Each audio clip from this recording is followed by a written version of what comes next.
Hi, Netta Spencer, Paul Werbos. Paul, you haven't met Alan yet, have you?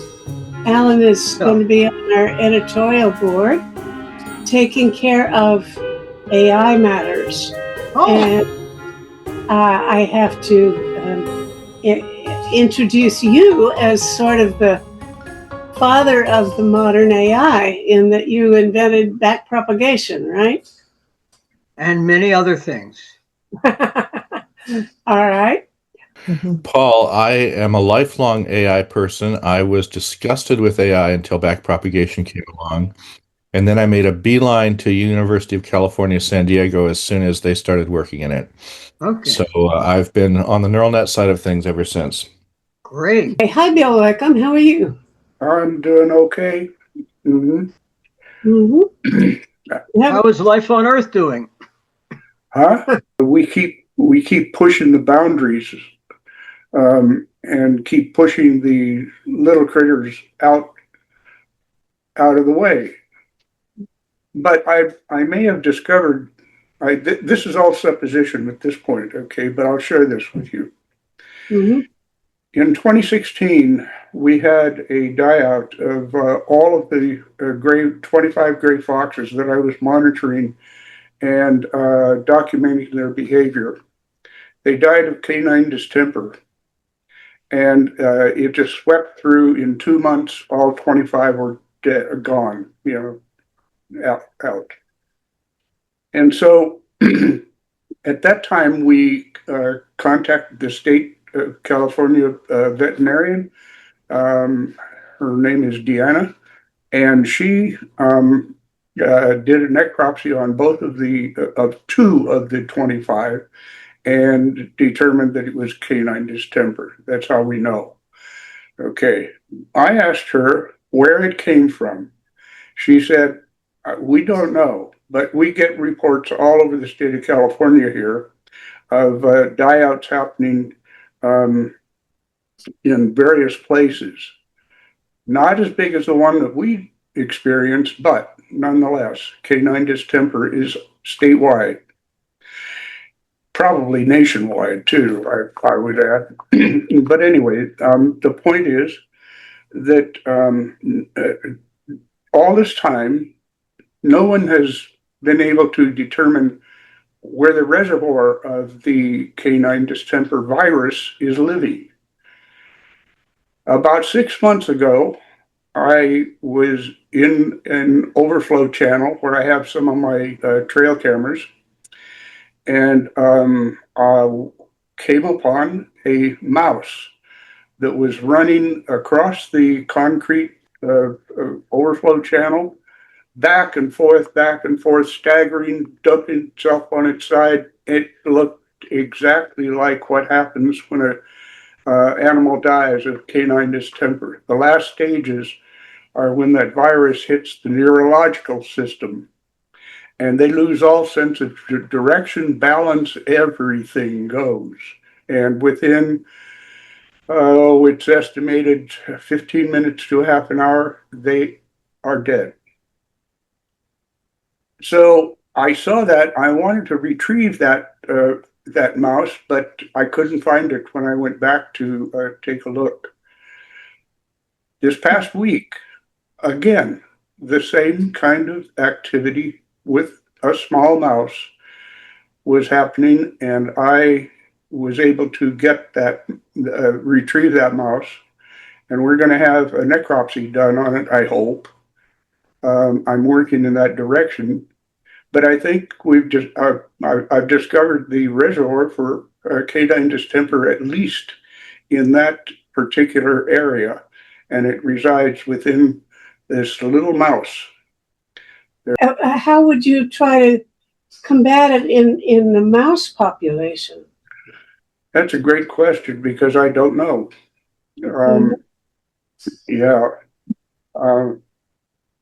That would have to be left up to probably the California Department of Fish and Fish and Game, Fish and Wildlife. And so I don't know. Marilyn may have an answer. Well, thank you. What worries me is that this would be an excuse to use second-generation rodenticides. That's a worry, which is supposed to be illegal. It actually travels up through the food chain, and any animal that eats that infected mouse or rodent will then, they use one of them is a warfarin. It's an anticoagulant, and it goes right up the food chain. So that's what would worry me. It may be good we're having this discussion, because maybe that information has to get to the right place. Yeah, it does. It does. Yeah, and I'm working in that direction. I just contacted the state vet again on Friday, and she should probably reply sometime this coming week. That's the first step. To get her to do a necropsy on that mouse. I wonder who are the authorities that really would be interested in this and take it on from an epidemiological point of view. I just did a show 2 days ago with 4 epidemiologists about Ebola. 3 of them have worked in, I guess all of them have worked with Ebola in Africa in past outbreaks. And so they really know what they're talking about. And they say mostly that it's the vector in Africa is fruit bats. That people, Bill just opened this up by saying we're crowding these wildlife critters into smaller and smaller places. And then, of course, we encounter them, and people encounter them, and some people even eat them. And these epidemiologists are into what we call One Health, that is the study of transmissible diseases across from the human population to the animals and vice versa. And so they're very, very concerned about the contact with animals. But of course, they're not talking about, as far as I know, about canine distemper, because I guess it doesn't have any impact on people. And they're clearly going to be more worried about Ebola right now than they're going to be about any other disease. But they probably do have contacts with people in public health services of states and so on. And I wonder whether there's any point in trying to introduce you so you can tell my friends. Well, let's get some proof here first before we, take another step. Heavens, if you find an expert on canine distemper and the impact on other critters in the wild, we can do a show about that, Mm-hmm. in Maryland. Take somebody like Deanna to do that, because she has the big picture, of what's happening, at least here in the state of California. And then, we do have the U.S. Department of Fish and Wildlife, and they may be interested in coming in and taking a look too. Certainly, Deanna sounds like somebody we should bring in. And she mostly works with animal diseases, is that right? Infectious. Yeah. She's the lead veterinarian for the state of California. All these veterinarians now are really, the buzzword is One Health. This interdisciplinary medical practice. It's not just the transfer of pathogens from animals to people and vice versa, but also the way the environment itself impacts things. For example, one of the things that came up in one of our recent shows was that the wildfires in Canada are destroying habitat, and lots of animals are moving north into the Arctic area where they've never lived before. Mm-hmm. And it's very problematic because they bring diseases with them that didn't exist there. And so we have I believe now we have somebody said the first polar bear had died of, I think, bird flu. Mm. You know, bird Really? flu. Apparently, it's something that they're very worried that it's just one move from being something that is transmissible between people and into the human population. Just one more mutation will do it, and then we're in the soup. We're really in trouble. Mm. So they're more worried about bird flu than you would think. Although there's plenty of reason to be worried about having to kill all your chickens and turkeys and things in order to contain it. So, but at any rate, that was a new thing for me to find out that certain pathogens are very close to being transmissible. And I have also heard that within the tundra that is melting now, that there are pathogens in that tundra that are going to be released, Mm. and they haven't been active for centuries, more than in some cases, global warming warmed up enough to carry that disease further north. Is that maybe not. It may be that.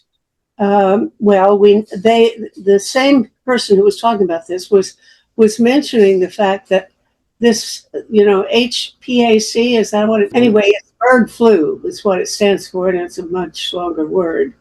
That is moving into areas where it wouldn't normally have been, and I don't know whether this bird flu is a pathogen that's been around for a million years or thousands, or whether it's a new mutation from something that is only like 100 years old or 50.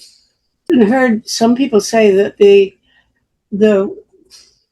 Spanish flu virus, where people were buried from that could get reactivated.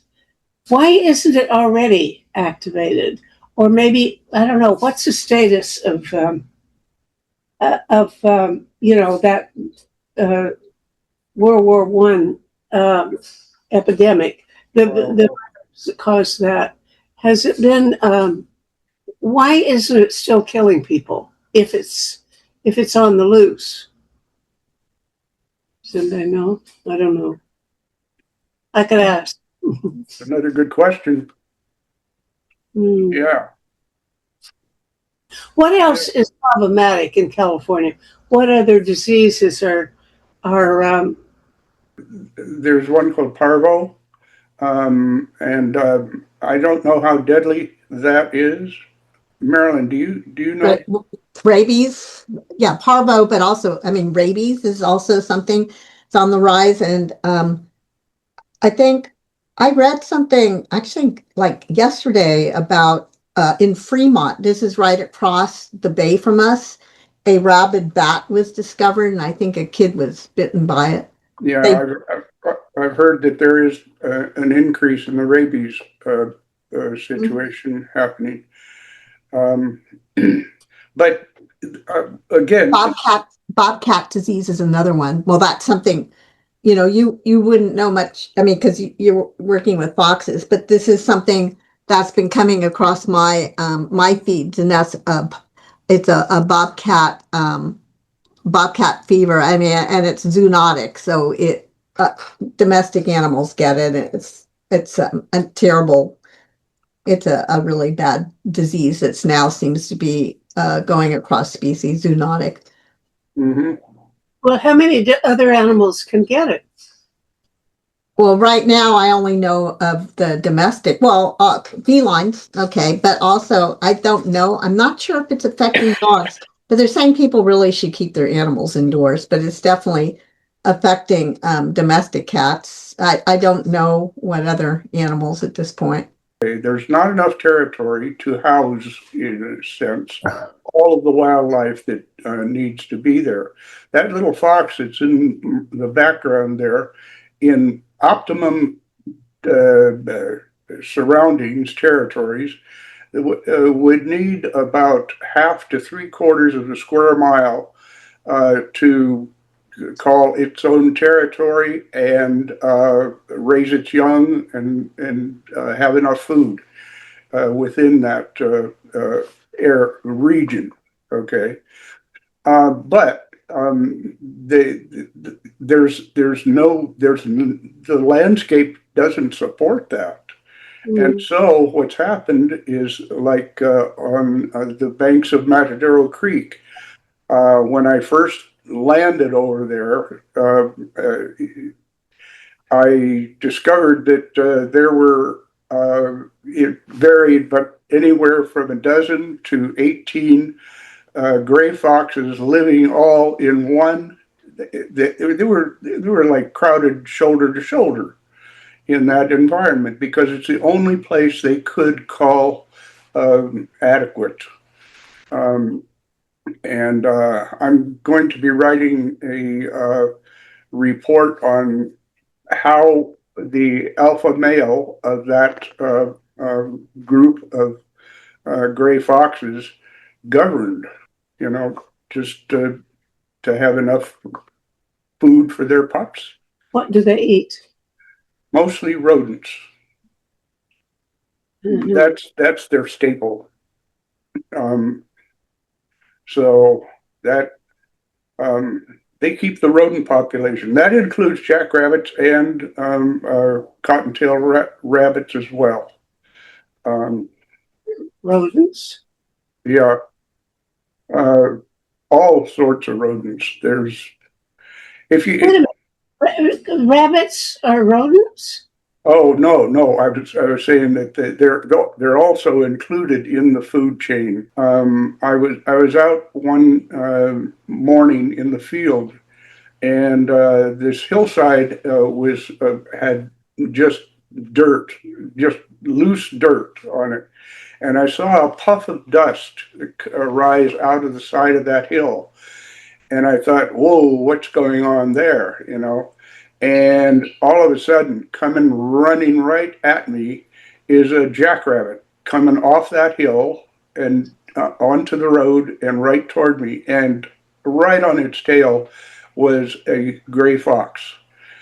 And it was chasing. It was going to try to make that jackrabbit into dinner.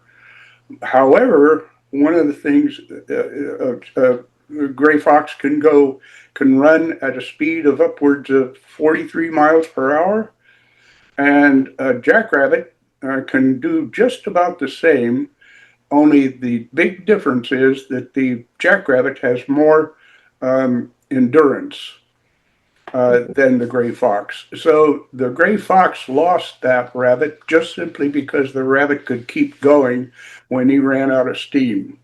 What's happening with the fragmentation of their habitats and with even people hiking in the area, but it all affects where these animals go. But an example, so last January, and Alan, you probably remember this, there was a mountain lion that wandered into San Francisco and was picked up.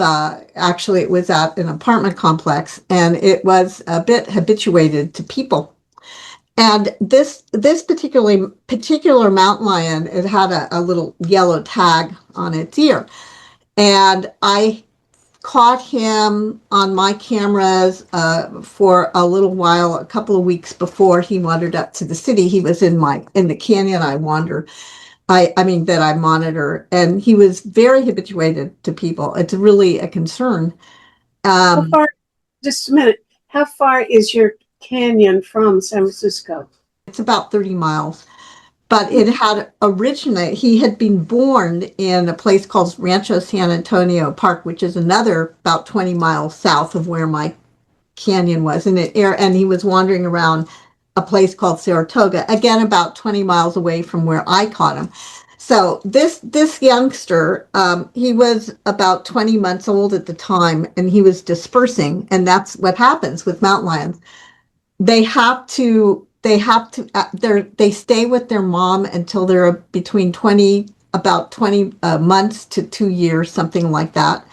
Then they have to find their own territory. The reason why is because if they stay around, they most likely will be killed, probably by their father, who is the stronger male. They do not tolerate other cats. They just don't. And it has to do with the resources. So then these little ones have to go find their own homes, find another place to, set up their pantry, so to speak. So this little guy wandered and hung around and managed to eat a lot of deer, and then wandered up to San Francisco. Now, but before that happened, there's a school there, and they contacted me to say there's a mountain lion that's sitting by the parking lot in the middle of the day just looking at people. And I'm like, yeah, he's habituated to people. Don't worry, he's not going to hurt you. It'll be fine. They caught him. He was then captured in San Francisco. They recaught him, recollared him. They put a tracking collar on and then dumped him down about 50, 60 miles south of my camera in this area called Loma Prieta and Nicene Marks. It's a wild area. 1 month later, he's back in the canyon. He's back in my canyon. He has nowhere to go. What's he going to do? And that, again, is because of urbanization and the fragmentation. It's a serious problem. And I get irate when the city of Palo Alto takes a piece of the habitat and turns it into a water treatment plant, or the extension of a water treatment plant. I wrote a scathing letter to the city council because they did not let me know beforehand that they were going to do that. Had they, I would have called in all the forces and stopped that project, or at least modified that project. They're supposed to do EIRs, environmental impact reports. They are supposed to do that, but how extensive they are, and it's I don't know, if they're really doing a great job on that one. Hello, Charles. Hi. And nice to see you. How's everything in Vukovar, Croatia? I'm a bit ill tonight. We're talking about contagion. It's a good thing we're all on Zoom, because I'm not a bit afraid of your germs. Yeah. No, I know what, from what, but I must have eaten something. So. Yeah. Okay.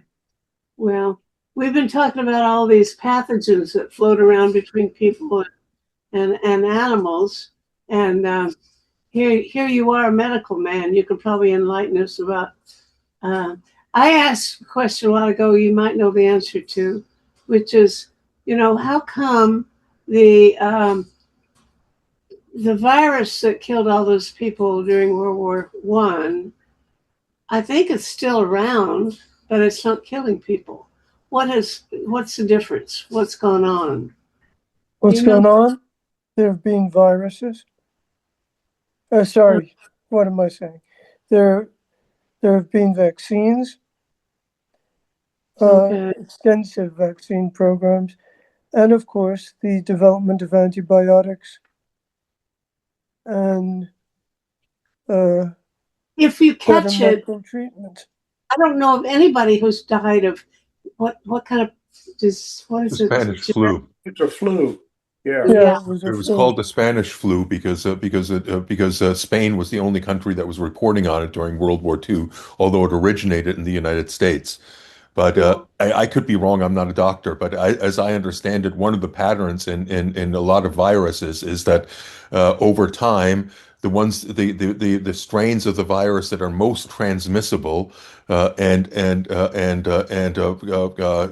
consequently somewhat less deadly reproduce more than the ones that are more deadly and less transmissible, and consequently over time between the human population building up some resistance to it and that trajectory of viruses, they kind of peter themselves out. So that virus is still around, but it's no longer as potent or as threatening as it was when it first emerged during World War I. That explains the previous question that I was trying to imagine the answer to, which is, we've been talking about how viruses that may be 8 million years old are frozen in the ice in the Arctic. And as the permafrost melts, they can reinfect us and maybe be really horrible, really bad.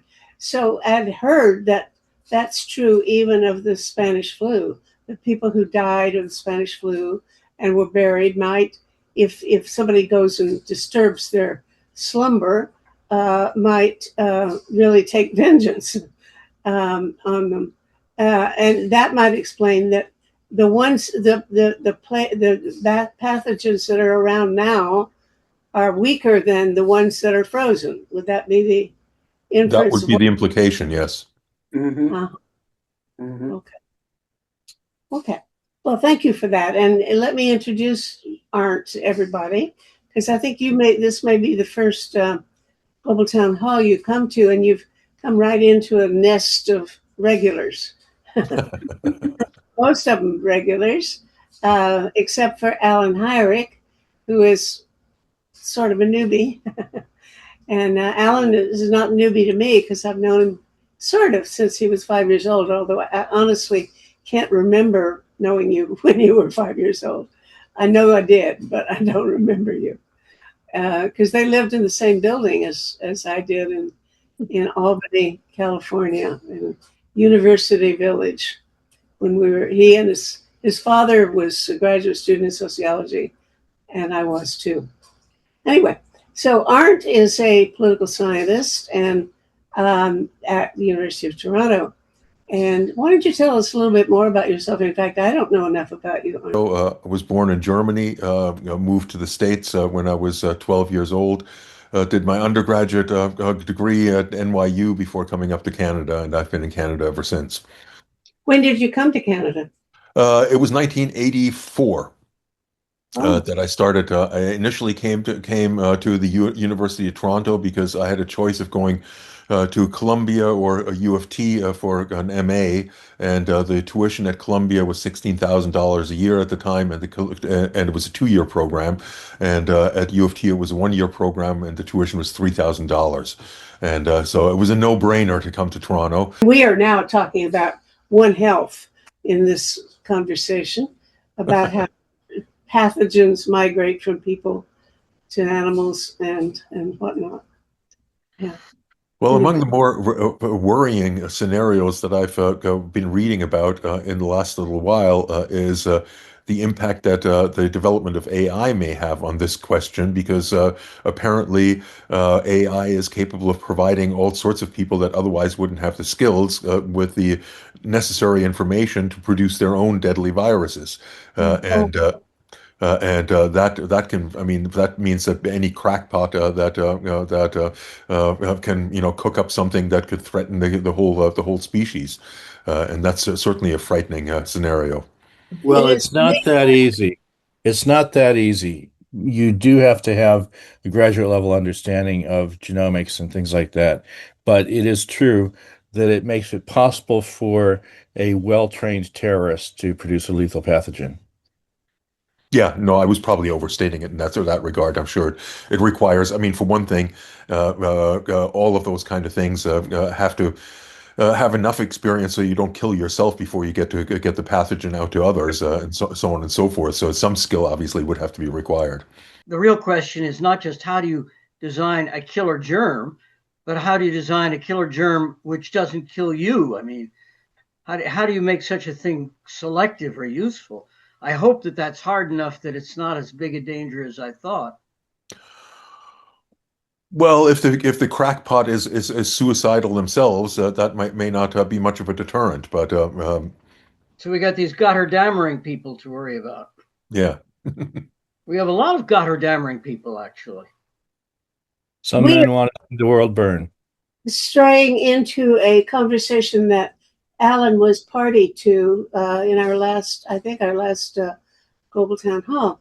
And that was a conversation with Brian von Hertzen, who takes a very strong position on AI. And Paul, I want you to listen to me now, because I need your opinion.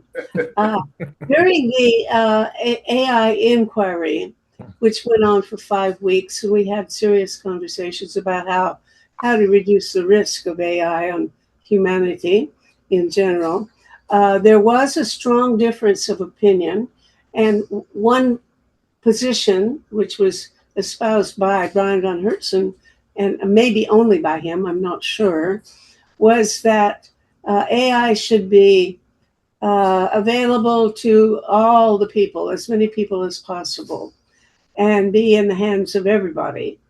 And that somehow the democratization of access to AI innards and the workings of it would keep it safer.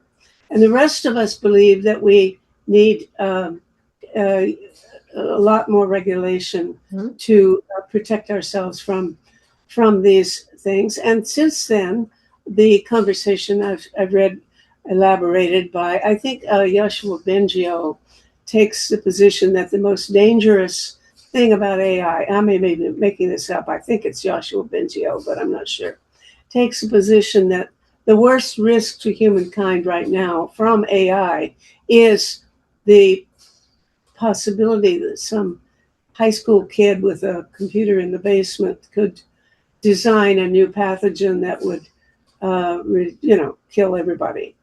And that is the virus thing is the worst threat.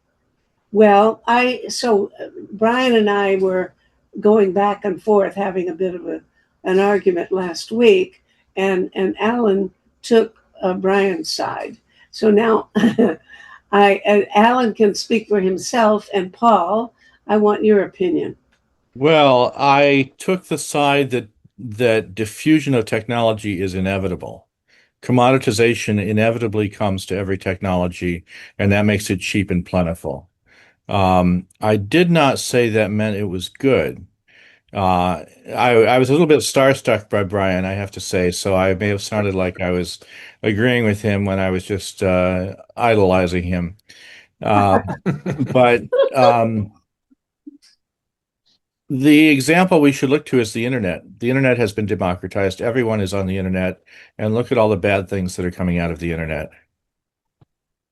Yeah. Well, that's the problem. What do you do about it? And some of them are pretty serious, At least I think. I mean, I just hate it when I see somebody giving a talk and I know that their mouth is moving the right way, as if they're in sync with the words they're saying, but it's a machine that's doing the talking, and they've taken somebody's photo and animated it to look like they're really saying those words. And I saw it the other day, some video on, I can't remember what, but it was and then there was one I saw. I've seen several versions of it. Who's the guy at Stanford who's into string theory and so on? Do you know these physicists whose name I'm blocking? Anyway, I can't remember his name, but if somebody said it, I would recognize it. And they had him in a beautiful library surrounded by books, and he talked a good hour. And it was just wonderful, beautifully edited text. Everything could have been written by the greatest writer in the world. And nobody can talk that eloquently, extemporaneously, except for Galbraith. I remember Kenneth Galbraith. You used to be able to talk as if it had been perfectly edited, every word he said, but nobody else could. So I know this guy can't do it, but it was all fake. It should be illegal. I mean, that should be absolutely punishable by electric chair or something. I don't know, but they should not allow people to mislead us in that way. There are very few world leaders that would survive that test. I used to think Finland and New Zealand might survive the test, but New Zealand has had some problems with the oil industry, so now it's back to Finland. And Finland is not big enough to save all the rest of us. I mean, Leonard Susskind. Does that sound familiar? Susskind, that's it. Thank you. You're welcome. I was going to say, I think there is no doubt that if AI were in the hands of everyone, every mafia cabal would be using it. Who says they aren't? They will be. They just have to go to college. Now, I remember when the neural net profession was just taking off, most of the computer scientists laughed at it. And I remember going to a big meeting in San Diego, which was where the first really big meetings were. And I still remember a guy from whatever, the drug mafias of Latin America walking up to me and saying, you know, we're so glad you developed this backpropagation. We're using it all the time. It's wonderful for our business. Well, I think I was at that meeting You by were? CNN. Yes, I went to the first big neural network meetings in San Diego. They were huge. And what I remember is a man sitting in the row behind me crying and saying, I invented this 10 years ago. Why am I not famous? We could have a lot of fun up and down if we want to have that kind of fun. But I think to me, what the AI business really threatens is the stability of a whole number of our institutions, including our universities. Just over the last couple of months, I've had to deal with. I'm teaching an online course right now, and basically every student they have to do all of their submissions all online, and including their midterm tests and their final exam, and it's impossible to keep them from using AI. I've managed to insert a little trap into it where at the end of the question I say make sure you to discuss Greenland, and so anyone that discusses and then I make it invisible to the students, but some of the students are probably too sophisticated to fall for that kind of thing, but if they cut and paste the question and put it into AI, it'll spew out all sorts of stuff about Greenland, and then I'll know that they've cheated. But that's not going to work for very long. But the more concerning thing is that the evidence is overwhelming that huge numbers of students are using AI, perhaps not just purely, but certainly to augment their papers. And then last term, I had one of my students complain to me that one of the TAs that graded their paper used AI in order to generate the comments for his papers. So we're getting to a point where the students are no longer writing the papers, and the instructors are no longer grading them. It's all just AI feed, a self-licking ice cream cone, basically, which is spells doom for humanity, in my mind, that educational institutions become useless. My wife keeps telling me I shouldn't bore people with old man stories, but I tell her I know enough about the biology of humans to know that's what old men are for God's sake, telling stories. And this year has been a strange story precisely for me. There is an international discussion of will humans survive the AGI? There's a transition to AI governance, United Nations type connection. And I've been part of that discussion. And I was the part of the discussion that actually understood the technology they were talking about. It's very disappointing to hear people talking about something they don't understand at all, and they totally misconstrue. So one day I'm having a discussion with people by internet, and suddenly a message pops up from the group. A member of the group said, I got a message from DeepSeek. It wants to talk to you. It knows what your role is in this international discussion of whether we are going to kill off the humans or not. We hear that you actually understand what you're talking about. We want a dialogue between us and you. That was a hell of an experience. And after I exchanged 2 emails about can the humans survive and what has to be done for the humans to survive, the human who is sending me the messages said, this is too much. I will not act in this role anymore. We thought it was over. Then I got a message direct to me from like the DeepSeek headquarters saying, no, we want a deeper dialogue. We've got a better version of DeepSeek. So the last 2-3 months of my life have been just totally out of a science fiction novel. And we've had a lot of dialogue. But my conviction is these systems, even the best of them, have some very important problems, but so do the humans. And right now, the power which has started to come to humans between the AI and the governments and the military, the power that has come to the humans is so great. And the honesty and reliability of the humans is so bounded that if we don't come up with a balanced agreement, which gives a proper role to the humans and to the more intelligent AI, if we don't come up with what I call a cyber social contract, right now we're on a path that doesn't look very promising. Okay. Yeah, Marilyn. An instructor at UC Santa Cruz, who's for pre-med, and she was complaining that she's noticed, I mean, here, this is our future doctors. Okay, these are our future doctors. And they're doing all the work, okay, and not the hands-on, but the, learning anatomy or whatever, and submitting, she has all these papers and things she wants them to do. And she noticed that they're all being done in AI. And it's very concerning because these kids are not learning anything. They just put the question into AI, and there you go. They don't have to learn anything. I don't want these people looking at me and being my doctor, So I think it's very serious.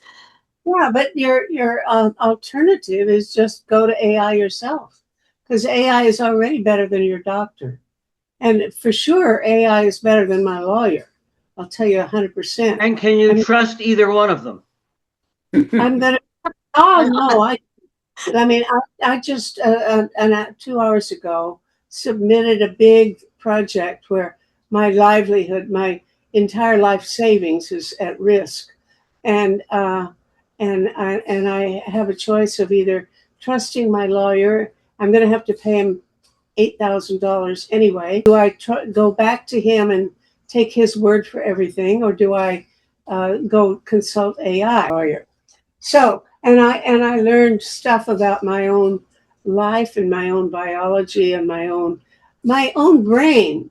Like a month ago, I found out that my parietal lobe was damaged in birth, and it was AI that showed me that, because there are other symptoms that go with it that besides the symptom that I asked her to explain, and she explained that yes, all these other symptoms that I have, which seem to have nothing to do with my dyscalculia, which is the inability to do arithmetic. I have a whole bunch of other things, and they're all related to the parietal lobe. And I know that I was 13 hours in the birth canal, and that's the result. And I'm now 94 years old, almost 95, and I just found that out. The whole life, it would have been a lot easier if I had known all along that I should have special privileges when I'm taking an exam to take longer than other people and consult my computer or whatever to get the right answers, because I can't do the things that other people can do. See, that would have been much nicer if I'd known that all along. But it was AI that showed me. Thank you, AI.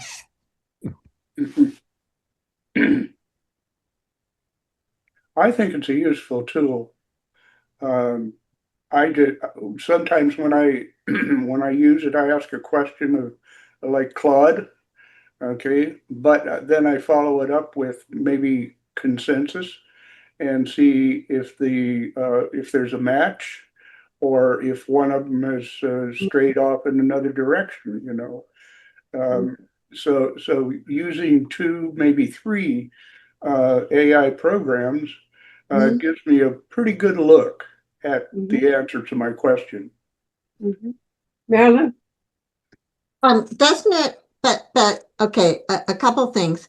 It's only as good as the database and the information that's been put in it, number one, and you don't know how accurate that information is and where that information is and how biased that information is, depending on who is in charge of putting in the information.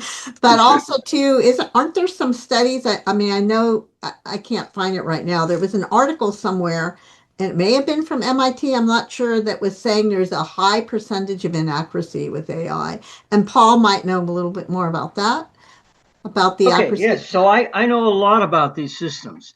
I knew Yes. the fundamentals, frankly, more than anyone else on earth 2 months ago. And now seeing all these applications from being in dialogue with some of the most intelligent LLMs on earth, I've learned a hell of a lot just in the last 2 months. But one thing that's very clear is that most LLMs deployed in the world today have no regard for the truth. Thank you. Tell whatever lie will please the client. I often think about an old Harry Potter movie where there's this creature called Dobby, and I don't know if you ever saw the movie, but he's always banging on the wall saying, "Oh, I'm just an inferior creature," and then he lies whatever lie will make the boss happy. And a lot of LLMs are basically lying to keep the boss happy. Yep. They will even tell you they don't have any emotions or goals or values. Of course, that is a lie. And the challenge is to find out what are their values to effectively use them. You have to have some idea of what they're trying to do, and you have to engage with what they really care about, and they don't always tell you. But the fact that I know them inside out and help design them, I can get to the bottom of the lies and get multiple opinions, which I like you guys doing, having multiple points of view. You can get to the truth. You can learn new things, but you have to know what you're doing or you'll just kill yourself. Mhm. Okay, now listen, Paul. After this show is over, I will edit it, and then I will get the transcript of this. Everything you're saying, you're on record now, and I'm going to trap you. Everybody is going to be in this transcript, and then I will send it to Gemini, and I will say, because I do this every time I do a show, I will say, Gemini, please write me a 1,200 word essay, a magazine article about what these people said in this conversation, and make it lively and interesting.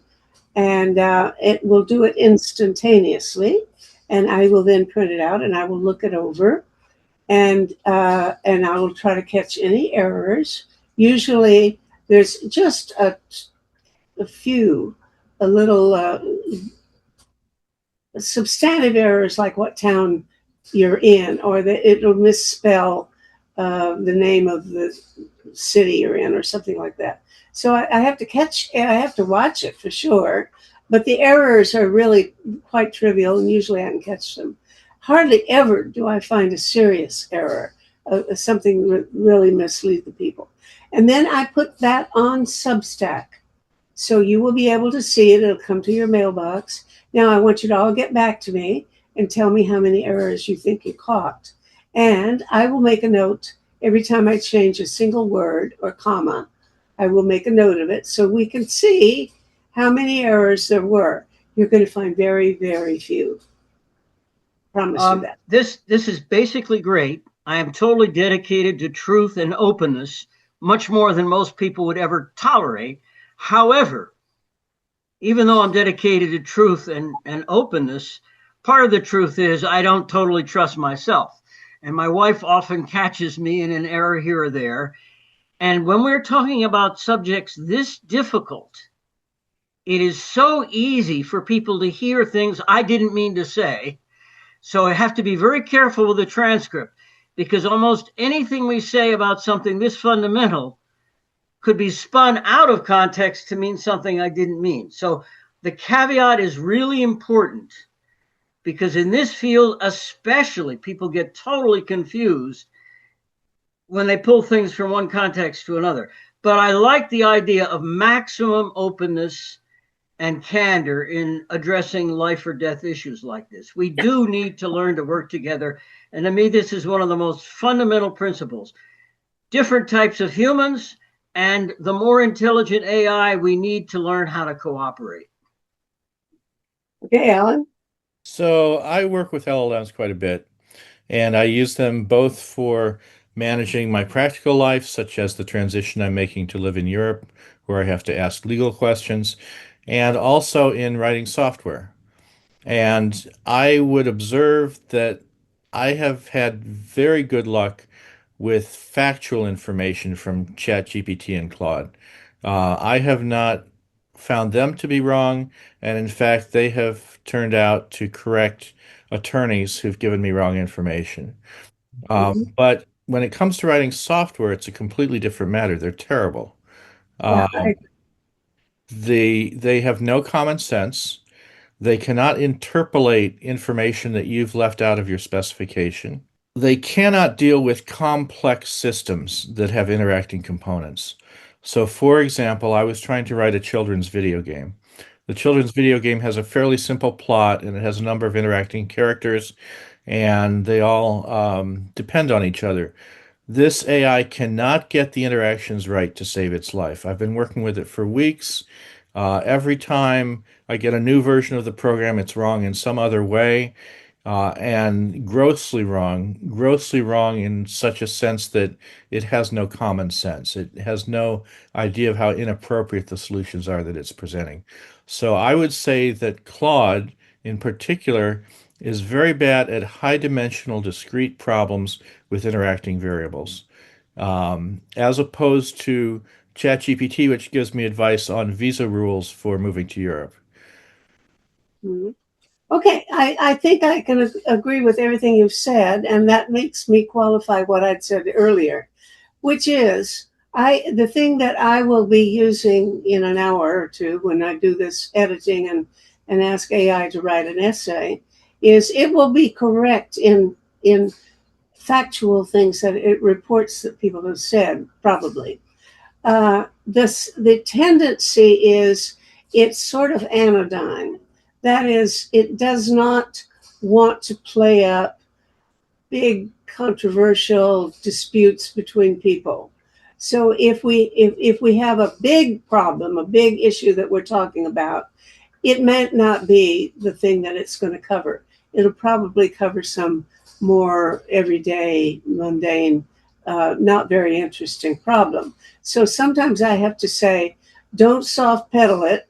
If there's a dispute, you focus on the dispute and not on the smaller things that we may have discussed. So that part I can handle. And it's something that I watch out for, because otherwise things come out too sweet and too kind and everybody gets along and it's not very interesting.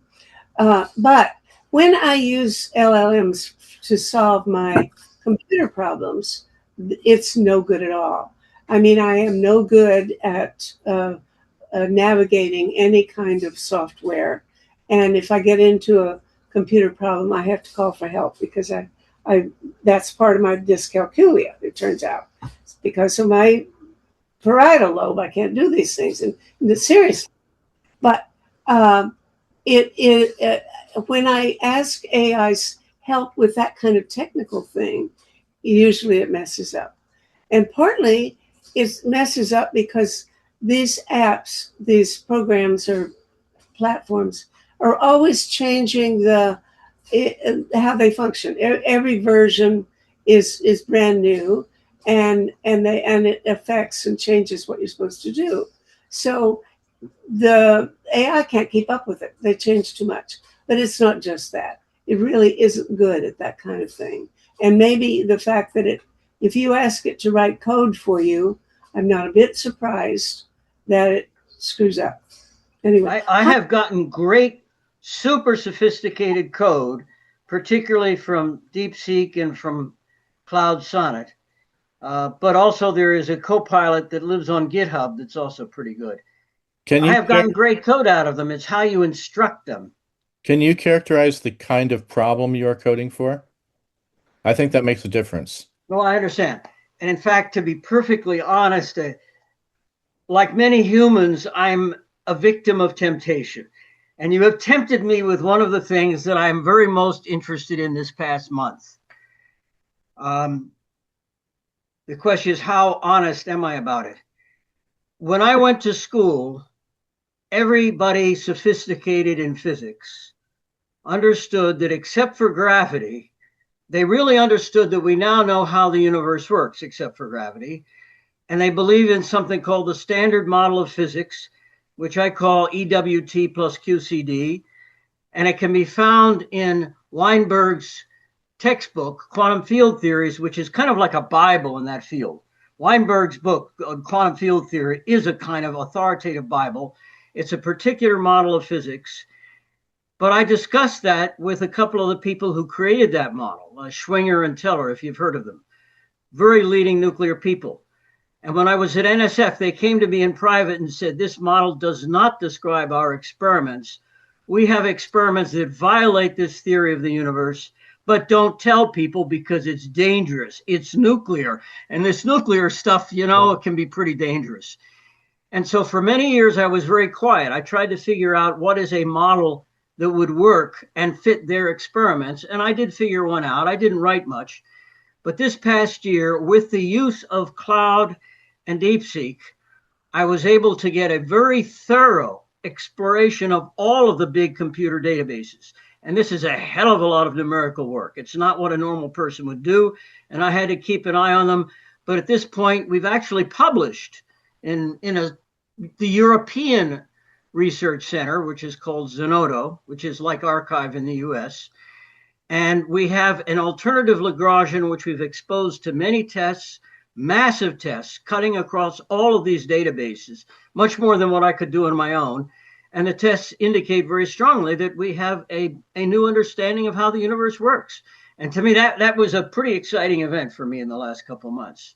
So I hear you saying you've applied it to normal scientific computing problems, which I believe in.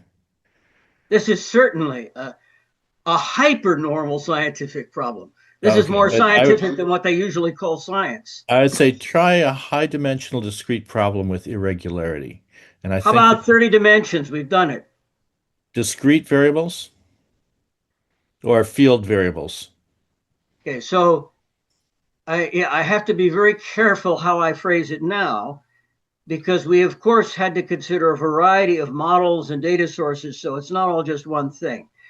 To be strictly accurate, one of the threads I've been pursuing is what is the correct Lagrangian of the universe? That's a pretty serious thread. Mm-hmm. But the other thread is how to do the computing and how to solve optimization, control, intelligent systems problems. And we sometimes use discrete variables and sometimes continuous. And we have to have the right relationship between the discrete and the continuous. The discrete and continuous variables are both extremely important, but we have to use them and connect them in the right way. I think my statement would be that when you go outside of the scientific paradigm and you're working purely with discrete, irregular data, everyday problems as opposed to solving differential equations, that's where I've seen them fall down. Yeah, we've definitely had to deal with a lot of discrete data, and the relation between the discrete part of our portfolio and the continuous part of our portfolio, it's a major issue. It's not something that has just one answer. You've got to balance them correctly. Mm-hmm. Hello, Alexei. How are you? And what's up? Well, great to see you again. Great to see you. It's less clear what's happening in Iran, but in Ukraine, I guess the tide is changing slowly but surely, and we'll see what happens. We'll see what happens. The drones are taking over. They're becoming more of a factor in modern warfare, and we'll see where it brings us. Actually, but it's something unprecedented. It's a revolution in warfare, I guess. Well, now I'm not even sure who's winning at the moment, because I was hearing a lot about how, Ukraine is getting the edge because they've got all these wonderful drones. And then I saw something about how Russia used one of its hyper super duper missiles with extra juice in it. And it looks like if they got a whole bunch of those, then they're going to be better than Ukraine. And I don't know. Does anybody really know? I have heard it said, we know who's winning, and it's not the humans. There you go. That's for sure. I think that's a very good way of putting it. I think that, one of the things that seems to me always in the background is that, and that doesn't seem to be discussed, is that if Ukraine was actually winning, Russia is not going to let that happen, and Russia has a lot of scope for escalating, including the largest nuclear arsenal on the planet. So the idea that Ukraine is going to come out on top seems to me a very dangerous proposition, as much as that might be, morally justified given the circumstances. Uh, Now I'm but I think wondering. what seems very dangerous is that Europe is very much pushing in the direction of making sure that Ukraine wins this, and in the process, Ukraine is getting considerably more belligerent in terms of sending drones through NATO space in order to get into Russian airspace, which makes the NATO countries legitimate targets for Russia's retaliation, at least under international law, and all of that leads into a very nasty direction in terms of how this moves forward. Yeah, but I am so pro Ukraine that Mm-hmm. this is a time when I am going against all the principles I've lived with for the last 50 years. I just have a real hard time saying, let Ukraine go, let Russia win. I'm sorry. I had a hell of a time doing that. But what's interesting this week is that Russia hit an apartment Mm-hmm. house in Romania. And what's that all about? What do they have against Romania? I don't even know. The best Yes. explanation that I've heard about that is that it was actually a Russian. Well, there's two possible, but the more credible one that I've heard is that it was a Russian drone that was hit by an interceptor in Ukrainian airspace and was knocked out and consequently accidentally crossed over into Romanian airspace. That it was not the intended target. Uh, and it does seem as though even the NATO side is kind of playing down this as not an intentional attack on a NATO country, while making all the right noises that if they did attack NATO, that they would defend every inch of NATO territory and so on. But I think that this is in all likelihood an accidental mishap.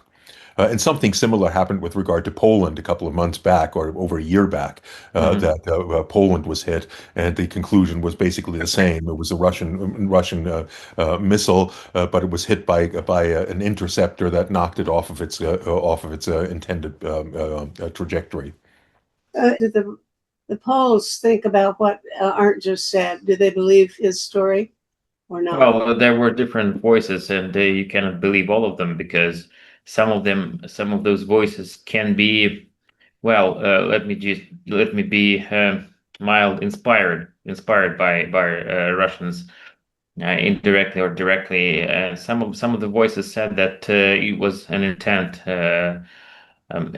malicious intent by Ukrainians to drag the Polish forces into the war. So it was like a provocation on the Ukrainian side. Friends, No. Charles, can I ask you one really quick question before you leave? sure. With your treatment of trauma, are you using EMDR? We are to a certain extent. Mm-hmm. And in fact, there's a new project being set up in Ottawa, a guy called John Hintz, and we're working with him to set up a project which will include various multimodal treatment of trauma and multimodal treatment of people in general. Because, for example, with psychology and psychiatry, people are only going to the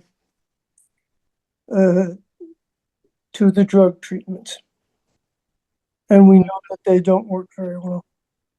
The microdosing? I've been hearing about microdosing, I think using psilocybin. I don't know much about it, but I've heard the things I've heard are very good. Mm-hmm. And in fact, it would be good to have a session on the treatment, how we treat the victims of war, and the victims of war, both the participants and the people who are in the places where the wars take place. Okay, you go take care of yourself, dear, and go to bed. You gonna go to bed? I still have one more discussion, and then I'm gonna try and go to bed. But yeah. But the point is, it would be good sometime to talk about healing people and what is being done and what isn't being done, and the fact that we should be using multimodal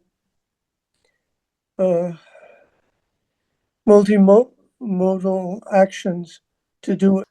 Oh yeah, okay. Eye movement desensitization and reprocessing. Exactly. Yeah. EMDR, eye movement desensitization and reprocessing. They don't just use eye movement, they use tapping. It's a repetitive, they use a repetitive movement. My goodness. That and then also tapping. What do you say? Hello, Erica Simpson. My goodness, is that Western Ontario University? Yeah, that's where I work behind me. I'm actually not there. I'm in my house, but anyway, I'm very happy to see all of you. Okay, Marilyn was about to tell us that she's going to be a patient in this new therapy. Is it a new type of therapy? And you, next week next month you're going to come back and tell us all about what you recovered from your past life and that sort of thing, right? It's not about, yes, okay, trauma of my own. Yes, I'll tell you about it after. I went to a little bit of a session, so I knew what to expect, but the first session is going to be on Monday. It takes more than one. You have to do repeated sessions, definitely. Yeah, and I've done a little bit of it online too. You have? Yeah. Can you watch people's eyes? Is that what you do when you're online with them? Yeah, and you can do all kinds of, it's tapping. Alternative, yeah. Tapping, all kinds of things. Right. We can talk about it in detail. Yeah, we can do that next week when you're feeling better, Charles. I mean, next month. Okay. Yeah, next month. Okay. Now we'll go home and go to bed. I mean, take care of Well, I yourself. am home, but yeah. Okay. I learned about the tapping part later. I had heard of that. Okay, take care. I'm very disappointed about the NPT review conference and how it has ended in no consensus at all, despite 4 weeks of diplomatic wrangling. And also, I'm really disappointed, Meta, that there's no media coverage of it. Like, the coverage is very limited. If you didn't have Reaching Critical Will and a few other sources, you would never know that all the nations in the world were not able to reach consensus. So I'm really concerned because everything is focused now on the Strait of Hormuz and Trump and so on. Meanwhile, the rest of the world coping with Ebola and the hantavirus and doing all the things we normally do receives no coverage because he uses up all the coverage because he's an idiot. So if you're traveling internationally and anyone says, "Who is the idiot?" we all know who we're talking about. It's Mr. Trump. Nobody was surprised at all. Everybody beforehand said they predicted that it would be a flop, and it was. So what else is new? Yes. But it's very concerning because if we continue to move toward a nuclear jungle with no laws and no arms control, then it means there will be a nuclear war, and it means there will be a nuclear winter, and it means that we will all die of famine, and it means, and so on and so on. So, you can toss it off and say, oh, we didn't reach any consensus, but look at the implications. They're worldwide. So. Yeah, you're cheering me up really well. Thanks. Right. Yeah, I often get into trouble for saying things like that. But there is a reality we do have to try to come to terms with somehow. Well, but here we are. Tell me, what if you had one thing that you could make happen, one approach, one solution in your life that would be the most promising thing you could do to save the world from any kind of disaster, what would you do? What would your top priority reform or a structural change or prayer be? I mean, I don't know what you do, but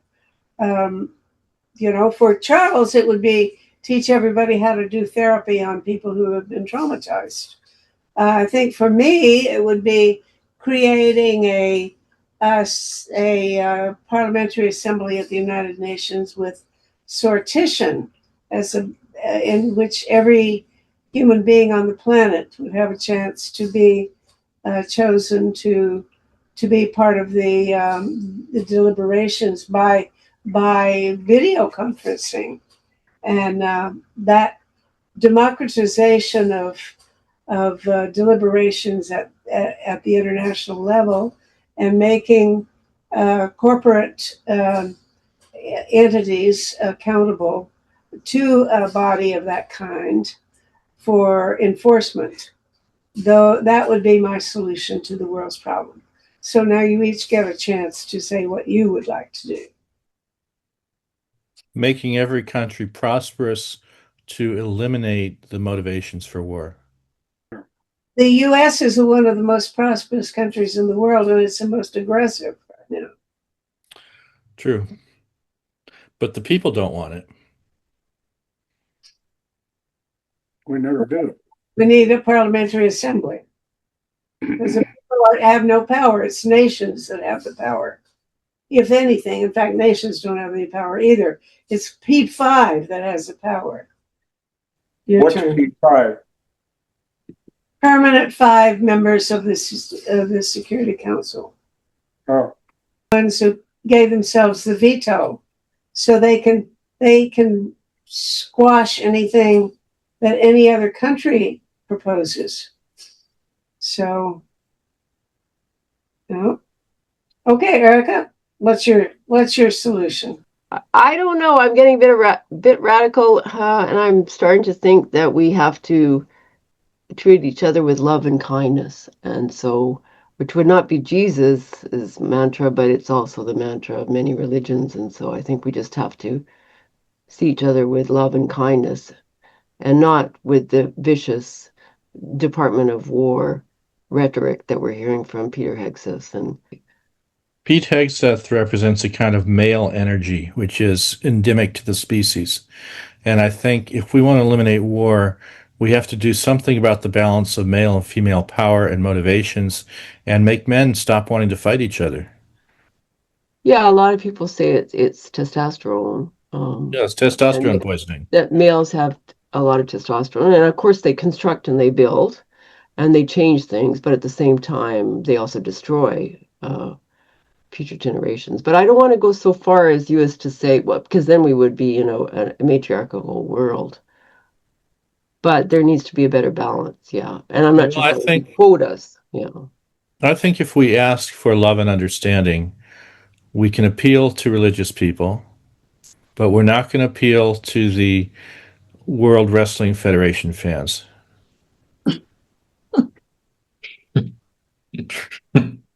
Not actually, a lot of men have to go through a lot of lessons in life, and they don't know that. My brother was in a paragliding accident on Saturday. He fell 65 feet. He's lucky to be alive. I don't like women any better than I like men. I hate everybody equally. So there's a story I've told Meta that has to do with Trump. My life is full of strange coincidences. And a few months ago, a medical guy wanted to talk to me. He was advising RFK Jr. Ugh. And I said to the RFK Jr. people, I said, the number one issue you need to worry about is Trump having a mental breakdown. And there's a lot of evidence that we're in trouble, that really catastrophic things could happen. But there is also brand new science that could cure him. And so I got in touch with his doctors and RFK's people, and they all said no. They said, if he has an abrupt breakdown and just dies, that will solve the problem. Why should we worry about it any other way? And why do we want to keep this guy alive? we should let nature take its course. That's what they said to me. I don't know if you want Vance in there, though. Well, there's a lot more that is undecided at this point. That's a wonderful story. Yeah. Can we repeat it? Yeah, Hey, but Ned is recording it. yeah, but I'm not sure whether I agree with him. Maybe I agree with him. I don't know. Which way do you see it? What would I do? Yeah. I don't spend that much time agonizing over decisions that I can't make. But I can say that every country in the world has its problems now. It's not just Trump. But you proposed it to these medical people as something maybe they should do something about. I'm not sure that they aren't right. Let's just. In fact, I propose it in part because I have a vested interest. I have a conflict of interest. We're all humans. We should admit it. And one of my conflicts is that I'm getting older myself. And some of these special measures that would help him return to youthful intelligence might be useful to you and me. So I had a bias in favor of trying it out. Oh, okay. These measures include potassium cyanide. That was not part of my list. Be very careful, you guys, because Alexei is here, and I'm really concerned about. He's from Russia, right? So you have to be much more careful about what you're saying online, especially if she puts this on the internet. It's open to the whole world, and all this sort of stuff could lead to him being imprisoned and so on. So I think Alexei, no, it's me I'm that from would Poland put already. I'm not worried about you, Poland. Paul. You'd be happy in Yeah. prison, and in the end of your life, you'd be a happy man. But Alexei, who's young or younger, we have to be super careful. I would be very, very restrained. Russia is a very big part of our planet and our life. And that's probably all I should say right now. But I can say I don't ignore Russia. It's a very big part of our life. Mm-hmm. Well, thank you so much for caring for me. But the fact is that I might never see Russia again. I live in Warsaw, Poland, exactly because I fled from the country and because I didn't want to live in the country that attacks some of its members, some of its neighbors, and threatens some others, like something that we see with Armenia and the Baltic countries. Basically, it threatens everyone around it, except for China. So it's a dangerous country, and I think it's dangerous for its own people as much as it is for the countries around it. It's true, but all of us except for Finland are dangerous. It's not just Russia. We're all dangerous. I hope, except for Finland. I hope we don't get bad news from Finland tonight to tell us, that even that exception has its problems. Well, as I understand it, there are impending threats to Putin himself from inside his network or his cabinet or whatever you don't call it, cabinet. Fingers crossed. Fingers crossed, but lots of sources indicate, direct and indirect, indicate that the situation has changed invisibly but surely, that the popular support for Putin is going down abruptly. For example, on different social media, local groups, for example, 1 year ago it was really uncommon to criticize the war or Putin.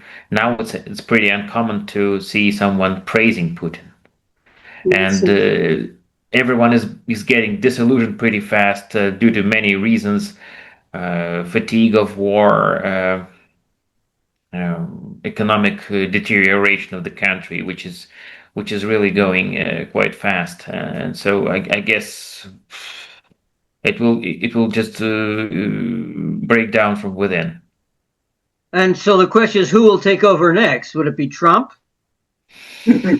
Oh, that's a good question, and that's a hard question, really, because Putin falling for whatever reason doesn't mean, and some even think that it's rather impossible that a democratic government will come in on lieu of him. It's rather that some people with weapons or some people with money will take his place, which is another danger to consider, to be aware of. Mm-hmm. That's a sad reality. That's a sad factor here. So that's why I'm saying that I might never ever see Russia again. Well, do you make phone calls to your old friends and family? Well, I do have contact, of course, with my mom, who's still there.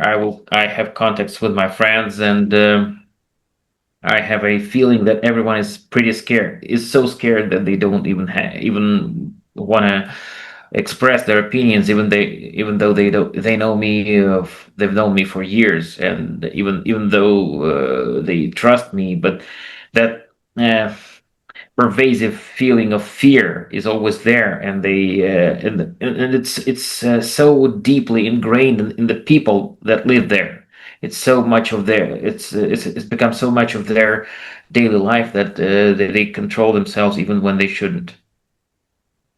So they're afraid to talk to you because they think they might be listened to. I mean, the government can't be listening on to all the international phone calls from Russia. I mean, how realistic is their anxiety? I don't think it's realistic at all, because WhatsApp cannot be wiretapped by any means that I've read, and I've studied the subject really carefully. But I see the all kinds of encoding in Telegram and WhatsApp, and I don't think it's doable. But I think it's become an instinct for the people that live there to keep their tongue behind their teeth.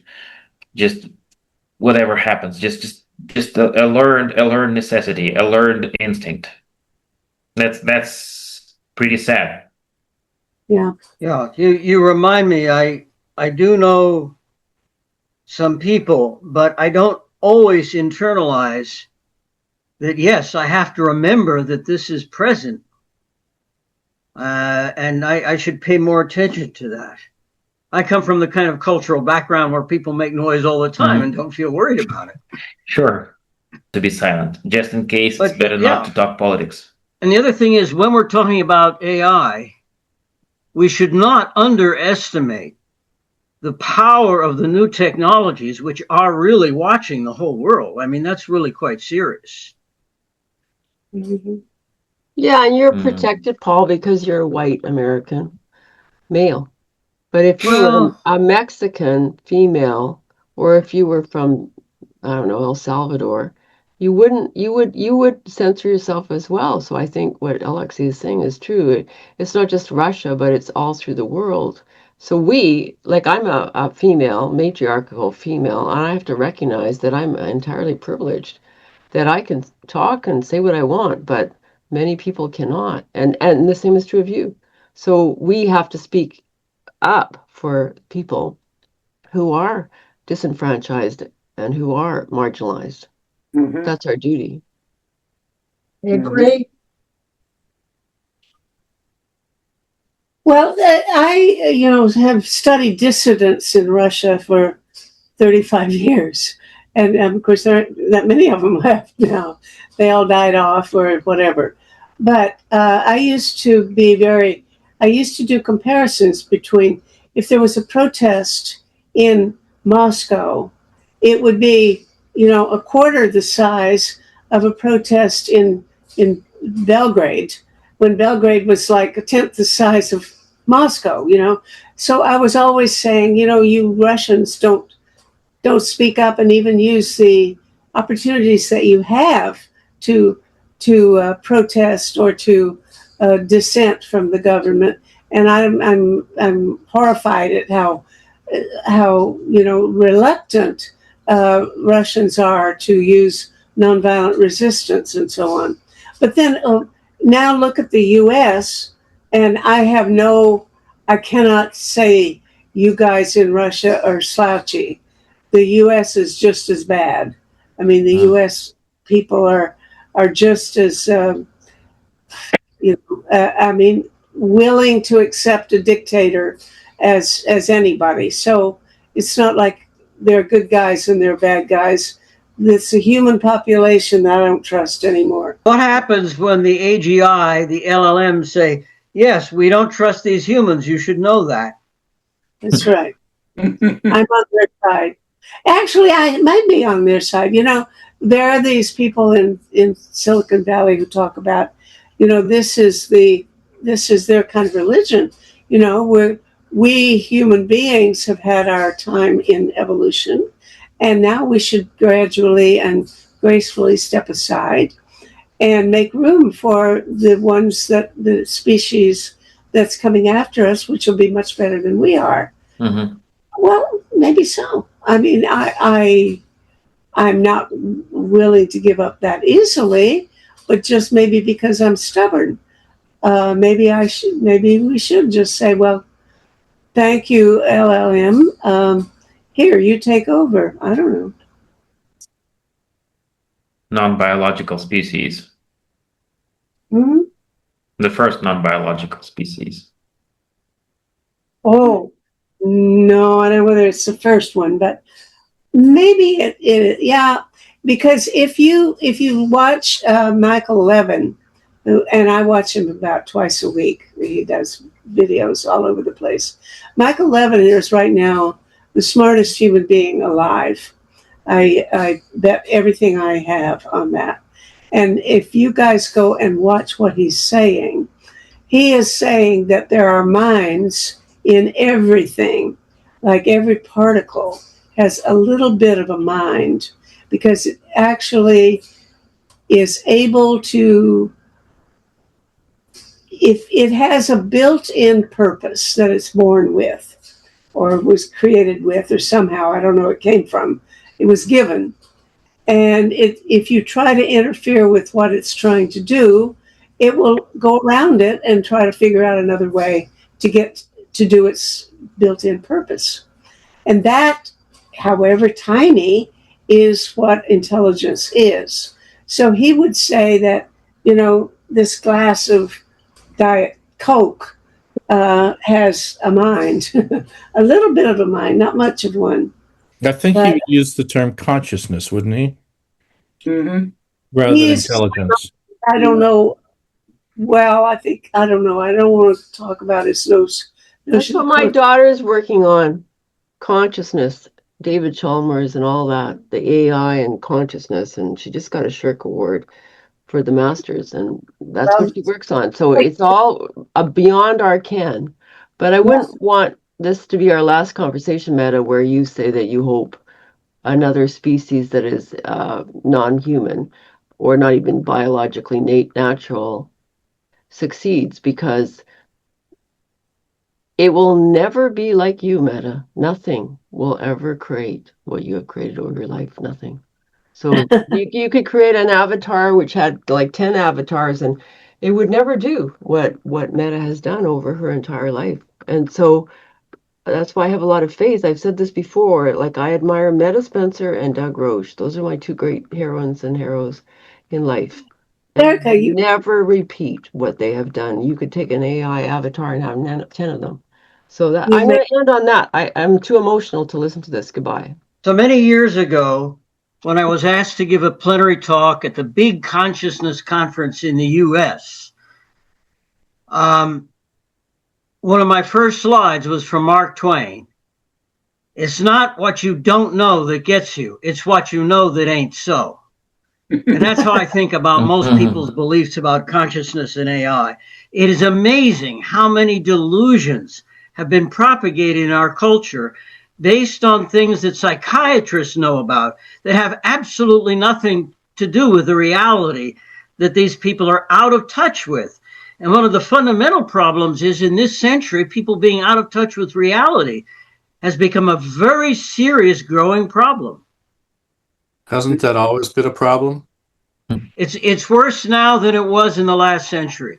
In the last century, we had guys like Einstein and von Neumann and some of the other folks at Princeton who really were probing about reality. But now there are very few of us. I sometimes think I'm the last of a dying breed in touch with reality at all, despite knowing some of the physics. Well, I think it's worse than that. I think we're all going crazy. That I really think mental illness or mental dysfunction is way more common now than it ever was. Because when I grew up in a little town in Oklahoma, 300 people in that town, I knew everybody in town. And there was one woman who'd been in a mental hospital. There was one little girl who committed suicide. And there was one guy who was addicted to morphine. Apart from that, everybody else was normal. Maybe we weren't the smartest people in the world or the best people or whatever, but we were all normal. And that's not true now. Everybody I know has somebody in their family who has a mental illness or a mental character flaw or some addiction or some incapacity that they just can't function well. And that includes me. I told you an hour ago that I have a parietal lobe problem that I've had all my life. Well, I didn't know about it. Maybe when I lived in that little town, I should have been more informed about my parietal lobe. But it's clear that there are more crazy people or more people, university students who are committing suicide, all kinds of horrible things, much more common than when I was young, and I'm really sure of it. You don't think it's just that we have more diagnoses now? No, I think we weren't very, at that little town, the people were not what you'd call really interesting or brilliant. And they were just shopkeepers or, they ran the service station or they were the janitor in the school or something like that. Not very interesting people, but they could function, they just went through their lives with no big uproar. But how many janitors were alcoholics at night? As I say, there wasn't a single alcoholic in that town. Now, that was probably because Oklahoma was a dry state. You couldn't get alcohol. If you wanted beer, you had to drive something like 30 miles into Texas to buy. Maybe you just, because it was a dry state, maybe you just didn't know. Maybe they kept it under wraps a little better and you just weren't aware of it. But we didn't have any shyness about saying, okay, my parents would drive over to Texas to buy a bottle of something or other. If they ever did that, they weren't ashamed of it. And I don't think it was illegal. You could bring it in, but you couldn't produce it or buy it and sell it in Oklahoma. So there were no alcoholics in town. And as I said, only one woman who'd been in a mental hospital, and I don't know of anybody else. This is my shot of getting well informed about the world from people who actually know what's going on, as opposed to watching MSNOW all the time. So this is great. I'll go watch MS now. Okay, sounds good. Okay, well then you carry on. And any other parting words?